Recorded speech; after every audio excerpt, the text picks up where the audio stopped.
Okay, good afternoon.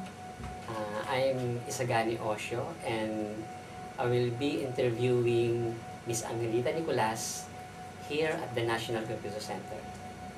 So, good afternoon, Good afternoon. Yes. Nicolas. So, can you please introduce yourself and the agency you are working with? I'm Angelita Nicolas, also known as Mercy Nicolas. So, masyado malayo, di ba? Anyway, I'm working at the National Computer Center, but I'm with the National Computer Institute as the Unit Head Training Administration. Okay? What is the difference between National Computer Center and National Computer Institute? Okay, the National Computer Center is the organization itself. The National Computer Institute is the training arm of the National Computer Center. Okay? I'm married, of course, with one child. Okay, and then, at the same time, I'm the concurrent project manager of the ADOC project and the GAD focal point person of the ICTO NCC GAD committee. Okay, so you mentioned about your project. What is this ADOC all about? ADOC would stand for APEC Digital Opportunity Center.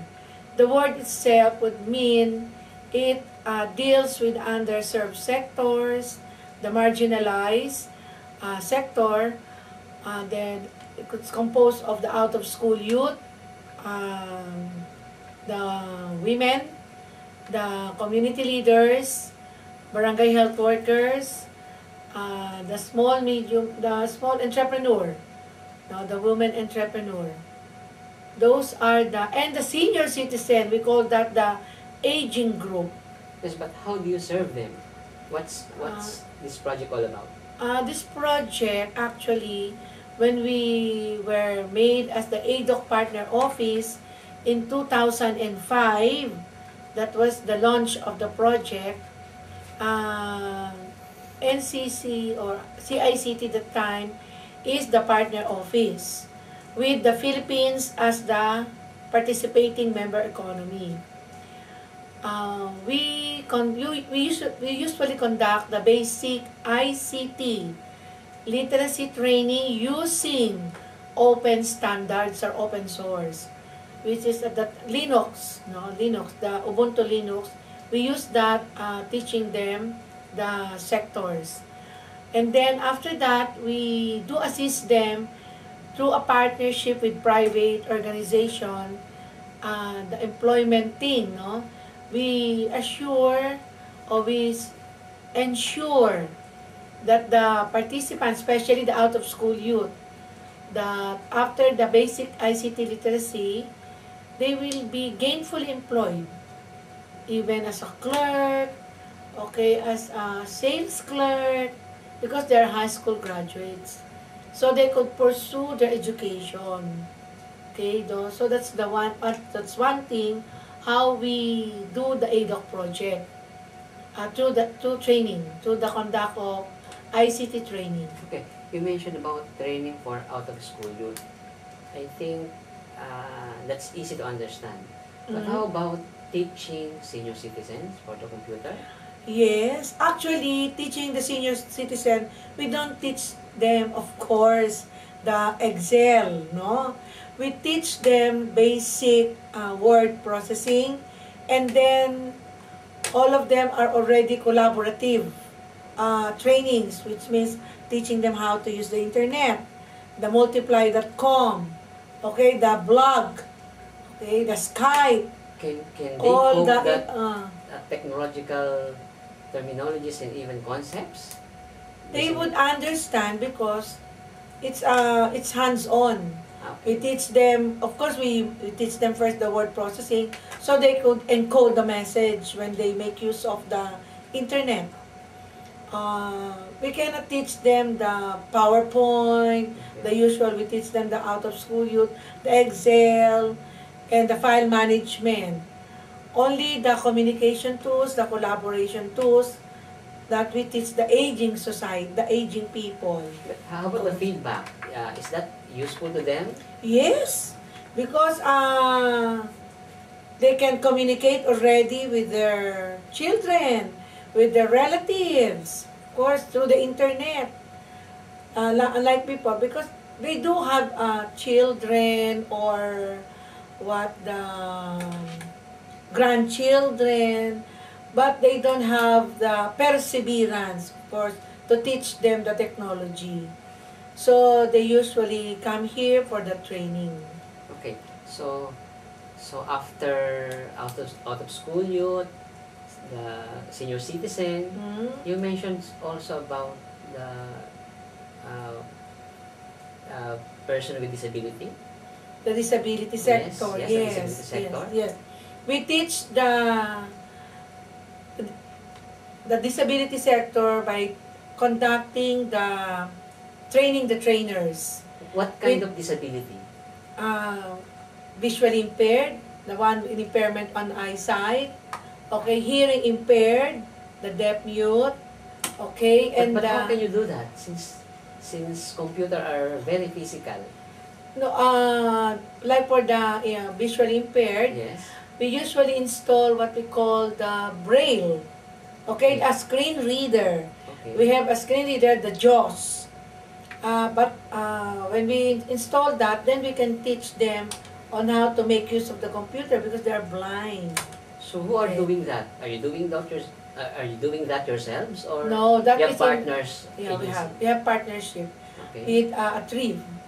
With a trib. So what do you mean by a trip?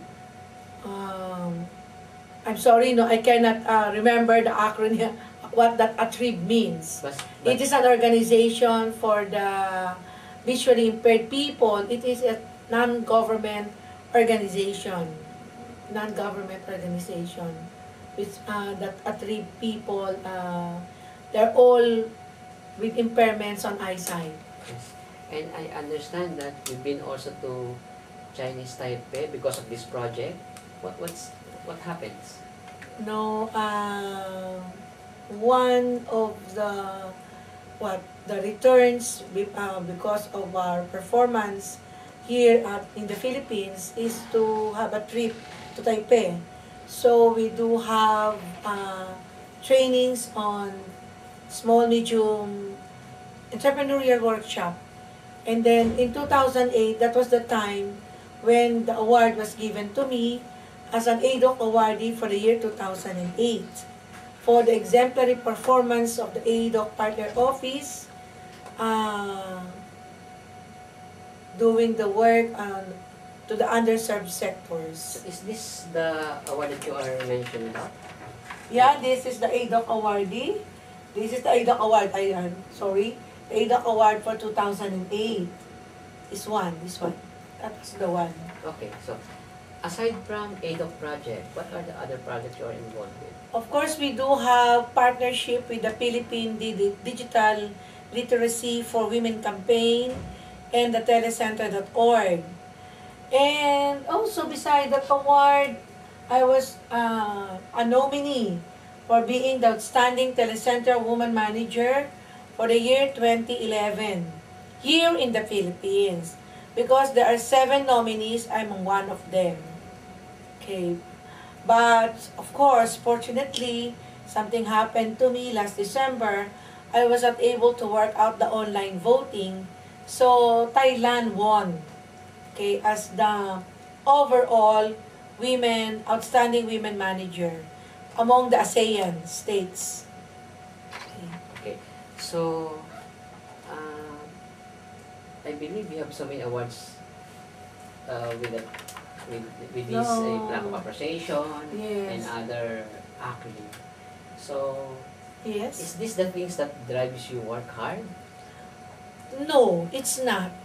Because when I was still, I'm not yet married then, but I'm already working with the underserved sectors. Maybe it's the passion and my commitment to do the work that really drives me on to do this type of work.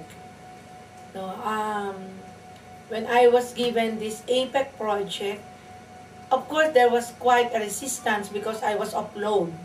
So what I did is really to go into this,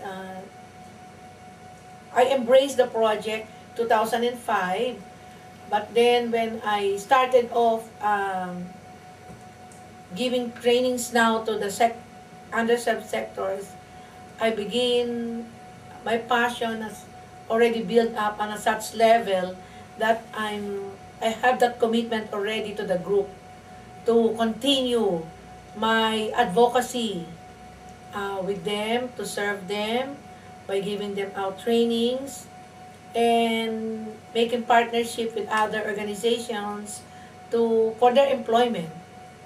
Yes, that's it. So, Miss Mercy, I really appreciate your accomplishments because I believe with all this award and that you receive and even the job that you are putting into the government, because I believe you are a government employee. Yes. And on top of this, you are still enrolled in the university, right? Yes. And then you still can cope with all those requirements Yes. in the office, at school.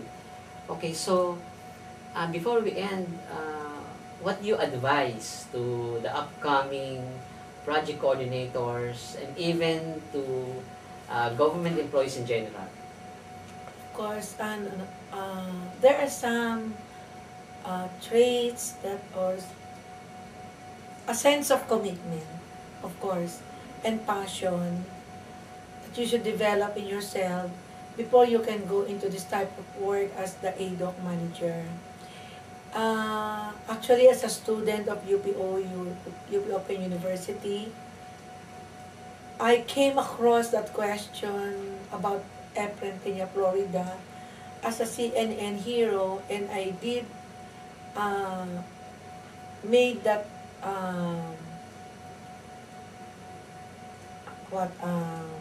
comment that being a hero, because I'm almost there already. I'm almost there already, getting that award, but not as an award as what Efren Peña Florida got, because that is what global. But then, had I worked it hard for the outstanding women manager, I could have gotten that. So the two characteristics that a person, if ever somebody has to take over this project, she should have a sense of commitment, passion, and patience, of course.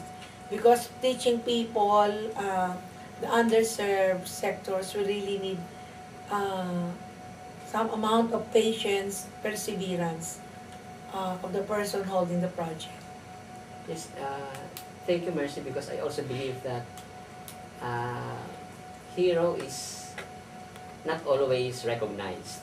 And in our own little way, in your own little way, you can already be proud of yourself for accomplishing so much for this agency.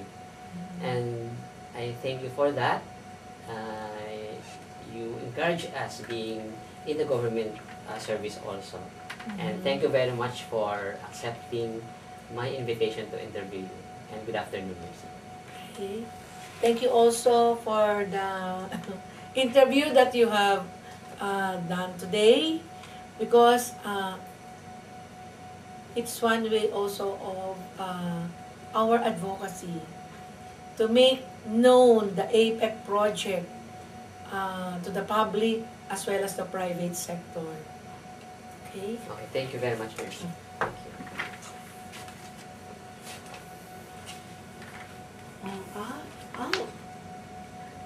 May mali. Sige, Ano?